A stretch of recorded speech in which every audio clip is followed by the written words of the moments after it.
नमस्कार भावा बहिणींनो, परवा मी जे व्हिडिओ काढले त्यापैकी 2-3च व्हिडिओ तुमच्यापर्यंत पोचले. अनेक व्हिडिओ काढू नये, दाखवलेच नाही. काही दाखवतो, काही नाही दाखवत, कारण ठेवायला लागते शिल्लक तशीच. म्हणजे काही काही घटना अशा आहेत ते तुम्हाला दाखवायला जमत नाही, तर ते दाखवत नाही.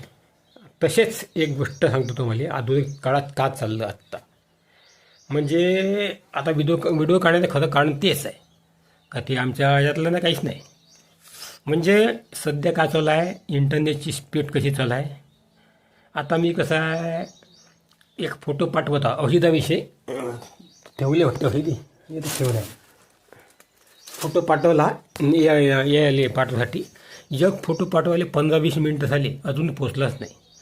आता सांगा तुम्ही, 5Gचा जमाना आहे, 5Gचं इंटरनेट, 5Gचा फोन, 5Gचं सिम जिओचं. स्पीड कशी आहे, 2Gपेक्षा कमी स्पीड आहे. पहिलं आपल्या जेवढं लहान लहान फोन आहे पहा, ते बटनाचे लहान छोटे छोटे फोन आहे, त्याचं त्याची स्पीड आहे ना, ते तर स्पीड बरी होती. त्याच्यापेक्षा कमजोर स्पीड आजकाल चालते जिओ कंपनीची. आता सांगा तुम्ही, आता अशी स्पीड जाईल तर मग जगात पुढं जाईल का? म्हणजे याला क्रांती म्हणायची का? सांगा तुम्ही आता ही गोष्ट. यासाठी आता काढलं मी येतो, सांगा.